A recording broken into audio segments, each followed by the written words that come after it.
Mokomishenara wa ditshebeletso tsa lekgetho Edward Kieswetter o entse phatlalatso ya tlaleho ya sethatong ya selemo sa ditjhelete sa 2022-2023 mo a hlalositseng ha basebeletsi ba ditshebeletso tsa lekgetho ba sebetsa ka boikitlaetso le boitelo ho thusa MaAFrika Borwa. In 1920, to ensure that we are coalesce around a unifying story, we formulated an inspiring vision to build a smart, modern SARS with unquestionable integrity that can be trusted and admired. We set a clear strategic intent that we would build an administration approach based on voluntary compliance as opposed to enforced compliance.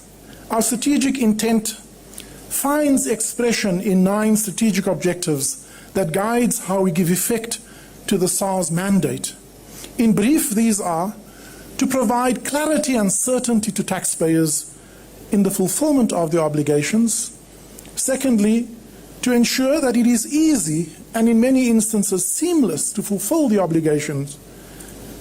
Thirdly, to detect and respond to non-compliance and make it hard and costly, and we do so unapologetically on behalf of honest taxpayers.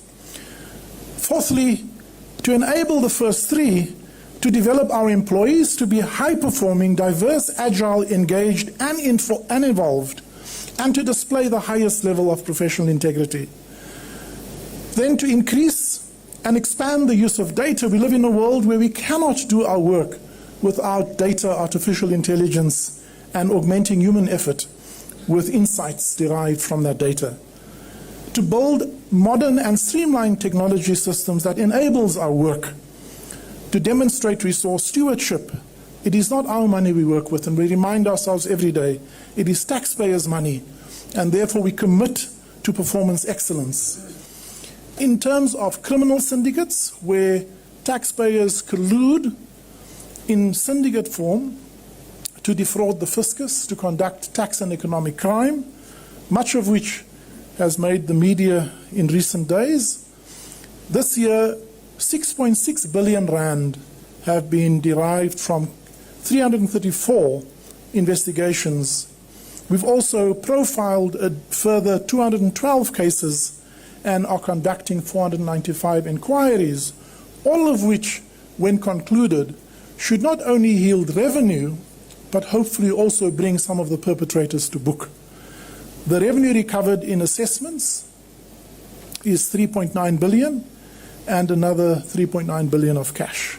We've also instituted 3 preservation orders to the asset value of 1.3 billion, and we have made significant progress in collapsing one very complex tobacco and illicit financial flow scheme, and that work continues. Letona la temo Thokoti Ditaba le tlonehellana ka manyolo ho dihwai tse ntseng di thuthuha KwaZulu-Natal. Sena ke ka mora hore dihwai di haellwe ke manyolo ka lebaka la ntwa e ntseng e kupa pakeng tsa Russia le Ukraine. The Farmer Support Program, it's what we do to support farmers in various ways, given the needs that they have.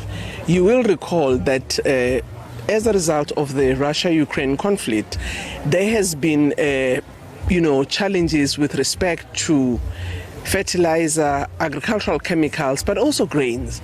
So the small-scale sugar farmers approached the department last year requesting if we can support them with fertilizer in order for them to continue with production of sugar, which we actually supported, and that's why we're here today. And the value of the fertilizer is about 99 million, and that supports all small-scale sugar farmers in the province, not just in King where we'll be having, the handover, but many farmers, others in Sazela in the South Coast, others in Makatini Flats, and so on.